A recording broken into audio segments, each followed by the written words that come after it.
Right, I'm going to attempt to refoam these woofers, Pioneer HPM700, with the help from the cat. Now, these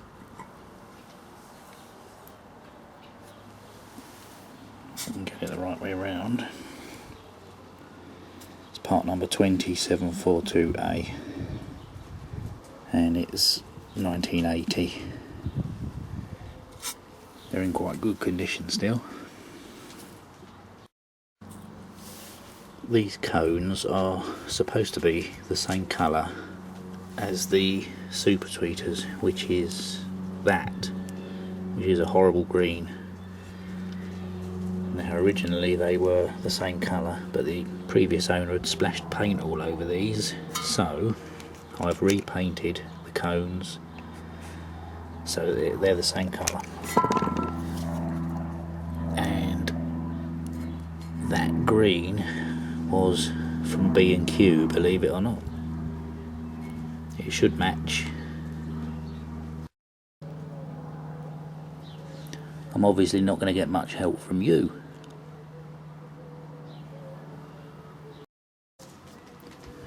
I'm going to use shims for these because this one is quite difficult to find the centre, and however hard you try, if you push that down it's difficult to find the sweet spot. So I'm unfortunately going to have to cut this cap off and do it properly. So the first thing I'm going to need is one of these and stick a scalpel in there and start chopping. And in the true tradition of television, here's one I prepared earlier. And get that off. If you look in there, it's actually in very good condition. There's no rust in there, and the magnet pole is pretty clean, but as you can see that gap is very tight. So if you push that, it's going to rub, so we need to shim it.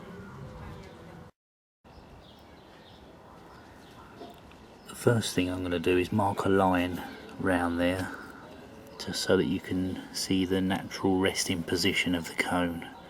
So I'm going to use a pen for that.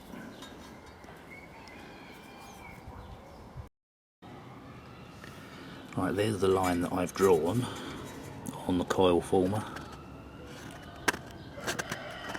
and the reason for that will be apparent later.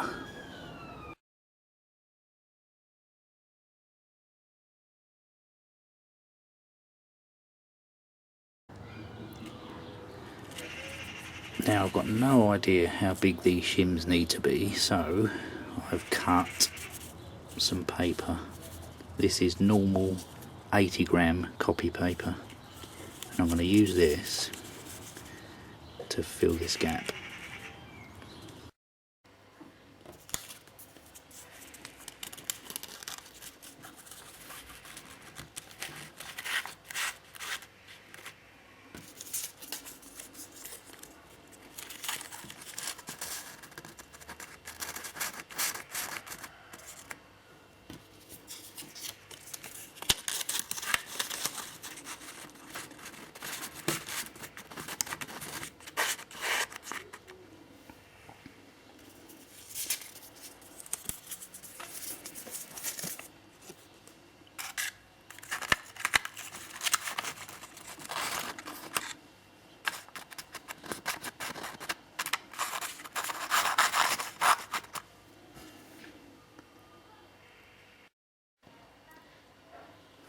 Right, that's one thickness of paper, but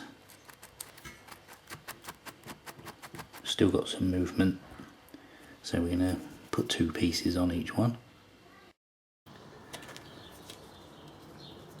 This is where it calls for a tripod because I need two hands, but that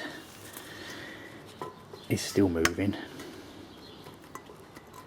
so I'm going to use three pieces of paper.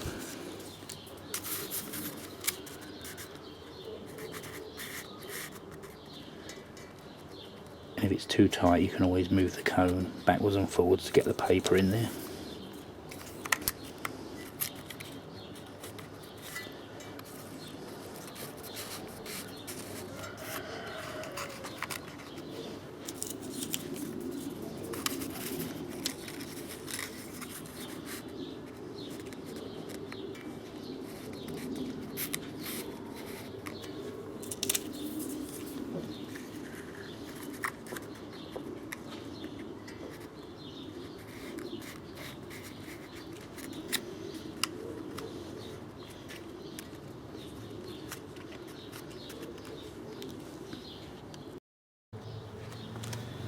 Right, that's 3 pieces of paper in each one, and that cone is not going anywhere.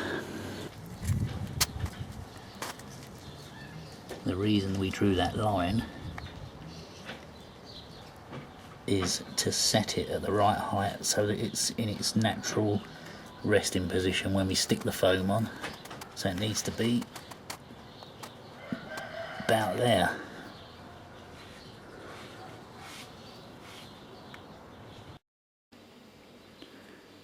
Right, the next thing we need to do is put some glue around that edge, and then stick that to the cone. Once that's dry, because of the stiffness of these shims, you should be able to lift the cone up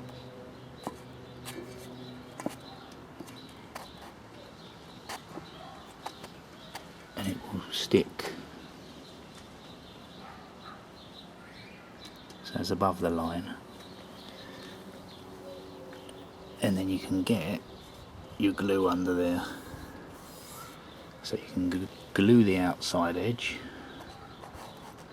Make sure you set that line to the correct position while this is gluing, and then get your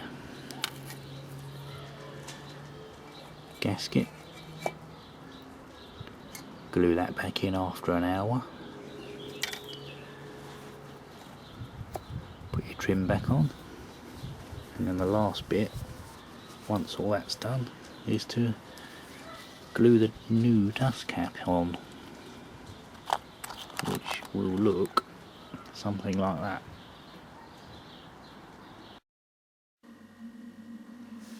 Now once that's dry on the outside and the inside, you can take all these out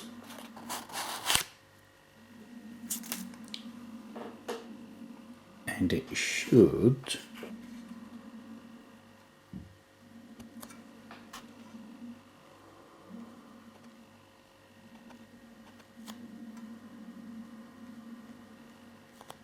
look at that, no rubbing.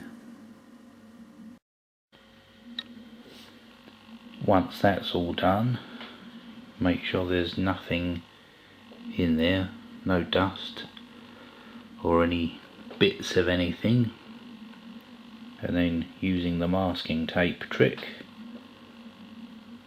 with a ring of tape,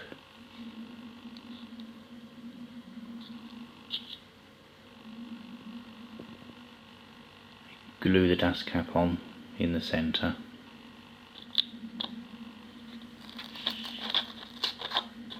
That's obviously not stuck yet, but that's what it will look like when it's finished. Then the gasket. Put the gasket back on, and that's what it should look like. Perfect.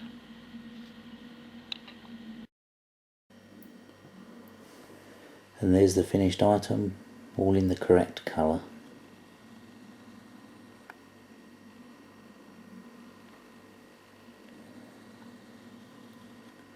Lovely.